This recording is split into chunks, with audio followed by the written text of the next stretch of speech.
Manchester United want to make sure they never miss out on any future young stars, as Nypan gets linked with another move to United in January. Why a move for Rabiot never materialised, injury updates, and Ten Hag is back in Mason Mount.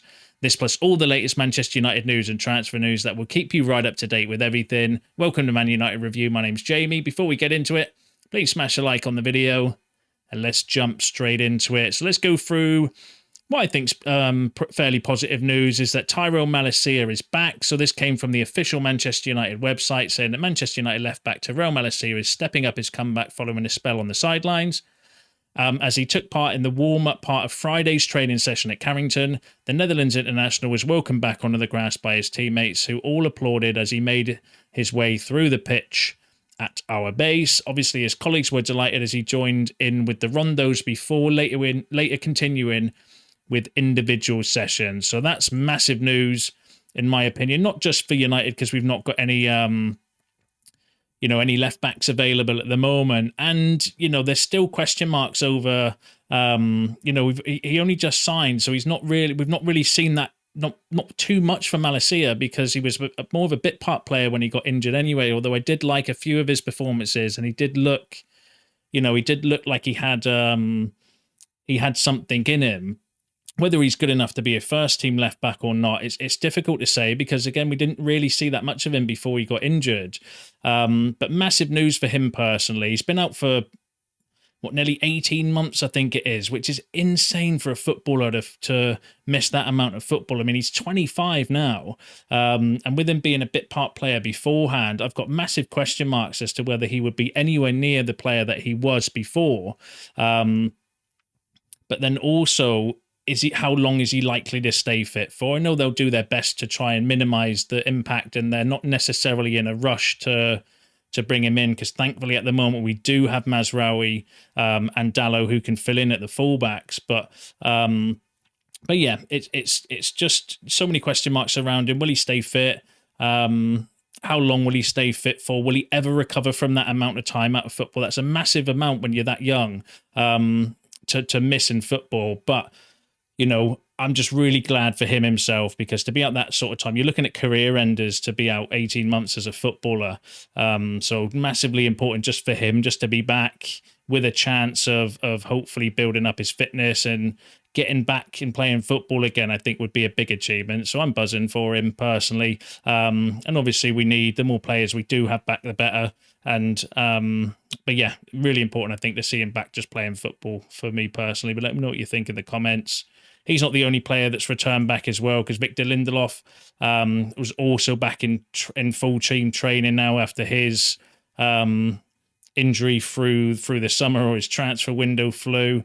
I'm only joking. He was on crutches, so he did. I think he broke his toe. Was the kind of latest I read regarding Victor Lindelof, but he's back. Not that I expect him to play very much, actually. He's in the last year of his contract, and obviously we've bought Lenny Yoro's going to be back hopefully in the next kind of few weeks. Well, it's reportedly after the next international break, which is 3 weeks away. Obviously we've got De Ligt now. Martinez is back. Maguire's started the season quite well again. I think he's put in some decent performances when he's played. Johnny Evans, the same as well. So we've actually quite stacked now in centre-half, which is good considering last season where we were literally, the Ten Hag in his press conference said that he had to play players that weren't even fully fit last time we played Palace last season, and we were struggling at the end of the season to put actually 11 players that were fit on the pitch, and some players weren't fit that we had to play. So yeah, more players we have, the better, especially with this season, with the amount of games and the extra schedule with Europa. With the European football increases and obviously Nations League and all this kind of stuff, there's just games thick and fast. So the more players we have, the better. Let me know what you think about that in the comments. Now, another player who's returned back from fitness is Mason Mount. So Fabrizio Romano has said that the club were very happy with the way Mason Mount was working, even in pre-season, to prepare for the new season in the best possible way before his injury again. But Erik Ten Hag and the staff are there working with him to have him in the best condition possible. And Ten Hag also wants to give Mount the opportunity to play on a regular basis, to be consistent and to be back to his level. Ten Hag is pushing to give him chances and to trust him for the long term and have him as an important player for the project. So that's interesting from Fabrizio Romano not only suggesting that Ten Hag and the staff and physios and all that are not going to be rushing him back and giving him the best opportunity to come back and find some consistency and actually not be as injured as he was last season, but that Ten Hag sees him as a valuable player going forward and wants to give him the time in order to do that, which begs the question, where does Mount fit into the team then? Because obviously Højlund's coming back, we've got Xerxes up front, Bruno's our captain, he's going to play in the 10. I mean, would you play Mount maybe as the 8 and rotate with Mainu and then have Ugarte, Mount, Fernandez? That's not a bad shout. I mean, Mason Mount has been impressive in the kind of game and a half that he played so far this season. I think he was up there with like the most presses or the most ball wins. I think it is. It's a really good stat that highlights what Mason Mount does bring to the team when he is there. But it's just a really, where does he fit in? Where does he fit into the team? Obviously, we do need rotation. We do need a lot of players this season. So I'm not gonna. I think a few people have mentioned it in the comments before as well. The more players we have, the more headaches the manager has, the better. But if Ten Hag sees him as an important part, where does he fit into the team? Let me know what you think about that in the comments. Now, this was an interesting update that came from Dean Jones. Now, Dean Jones is quite a credible source.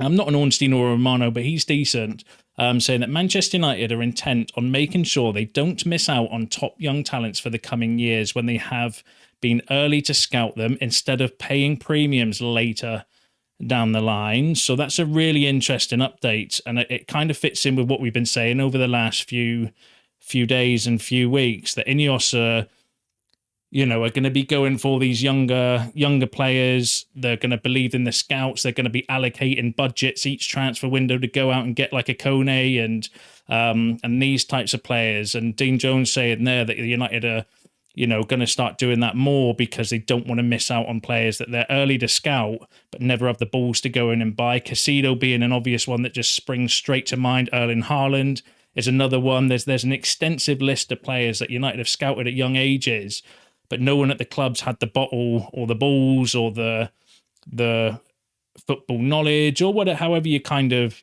put it, to go out and start buying these players, whereas Ineos and Ashworth and Barada and that are actually going to start doing that going forward, which is massive for me. I think that's really, it's really kind of set us back, I think, a lot over the years when you think of all the players that we've missed out on that we could have got for a couple of million quid. And even if they're not any good, you can still make a bit of profit on them, which for financial fair play and profit and sustainability rules is going to be massive as well. Like Kone, for example, we just signed him for £1 million, right? I'm pretty confident that even if we sold him already, we could make some profit on him without him even kicking a ball yet for United. The fact that he's come in and United have scouted him and looked at him, I'm pretty confident we could turn a profit on him straight away, even without him kicking a ball. And plus, if he goes on to be a good player like he's or reaches his potential that he's kind of believed to have, then what a player you've just bought for £1 million. So I love it. I'm here for that sort of stuff all day. I think it's the right approach. It's what Man United are all about, going out and buying the next stars instead of just spending a fortune on these has-beens that are at the wrong end of their career that are just here for a payday. Do you know what I mean? I don't agree with that kind of approach. So to flip it around, I'm here for all day. But let me know what you think about that in the comments. Now, one player that fits into that mold is Nypan. So Manchester United Chiefs are so impressed with Nypan that a deal could be brokered in January to bring him to the club sooner than anticipated. United are expected to be considering a deal to sign him from Rosenborg, though they would loan him back to the club to boost his progress by virtue of game time. Now, this isn't the first time we've been linked with Nypan. He's been heavily linked with us multiple times. And for me, I think he is definitely a player of interest. He's been linked, I think, going back to, where is it? 2 seconds. So this was from Academy Scoop back in July, saying that Sverre Nypan's name has been internally discussed by Manchester United's recruitment officials in recent weeks. United's admiration of the Norwegian midfielder's profile and skill set as a result of frequent scouting visits in recent seasons. There are early discussions of a purchase and subsequent loan back to Rosenborg, where the youngster is said to be content in his continued development. And in any case, United's interest cannot be formalised until the upcoming January transfer window at the earliest, with Nypan's 18th birthday falling on December 19th in accordance with Brexit regulations. Now, that was Academy Scoop, who are a very credible source when it comes to Manchester United, like youth teams and youth players and players that we're interested in, like under 18 Euros, basically. That was also reposted by the Muppeteers, who again is a very credible source when it comes to Manchester United. It's got inside information and stuff. So 2 really credible sources back in July suggesting that that Nypan was a player of interest. And then obviously I still would like to see a bit more credibility. They're not an Ornstein or a Romano, but they are very good sources when it comes to this sort of thing. And again, Dean Jones coming out saying that that Nypan potentially for January, loading him back for the rest of the season to Rosenborg, and then potentially having him back for the start of next season, or maybe loading him out again, because he is only a young player. He's only, well, as I mentioned there, he's only going to turn 18 in December, and we can't sign him anyway because of Brexit stories. But there's no smoke without fire. He is definitely a player to keep an eye on, I think, for possibly for January with a loan back, or maybe for the summer if a deal can't be done because of financial fair play and stuff. But definitely one we're interested in, definitely one I'm keeping an eye on for you. Let me know what you think about that in the comments. Now, a player that's in the opposite mode of Nypan that would also fit into maybe the old Manchester United model is Goretzka, and I brought you news recently linking him with Manchester United, which I don't think's come from anywhere of credibility. But this has come from Christian Falk. Now, Christian Falk is a really credible journalist when it comes specifically to Bayern Munich news, where he's saying that Manchester United were previously interested in his services, and they've seen that they can make good deals with Bayern Munich, having landed both Matthias de Ligt and Mazraoui in the summer. They also have Joshua Zirkzee, who was a quasi-Bayern player in the sense that United paid a fee to them for his transfer. I think Bayern had a buyback clause, didn't they, from Bologna for Zirkzee, which is what he's talking about there.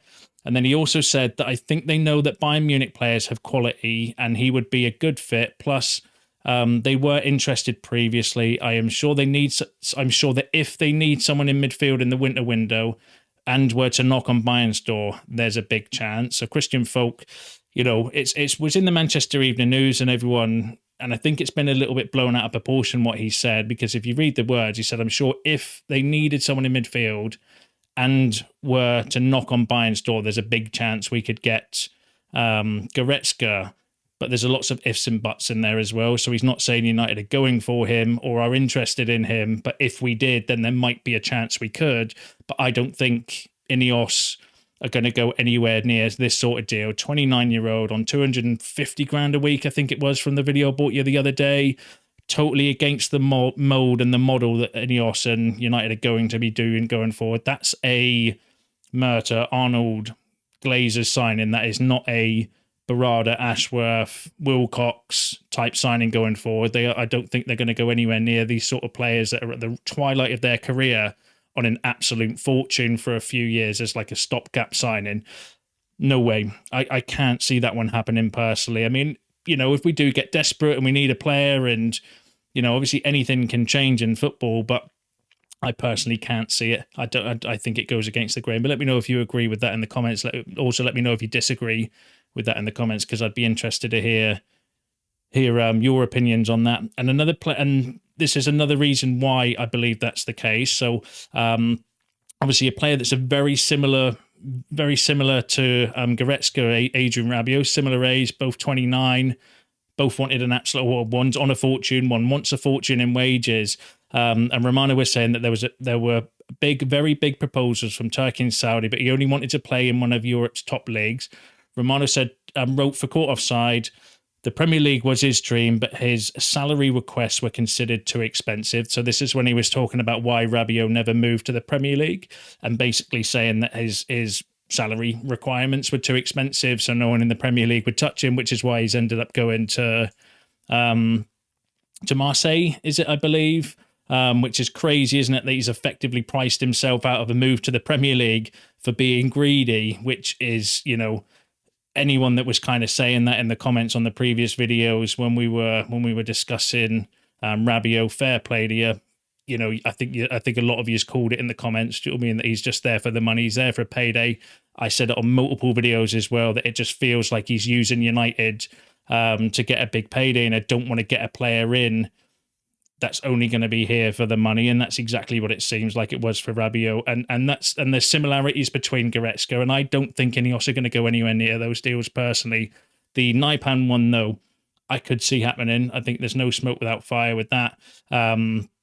Fits the model of exactly what they're looking for. Young, promising, up and coming, developmental, huge talent, you know, ticks all the boxes for me. So definitely going to keep an eye on those for you. So make sure you subscribe to the channel for that. And that is you all up to date with the latest Manchester United news and transfer news. Don't forget to smash a like on the video on your way out. Subscribe to the channel if you're new, and I'll see you in the next one.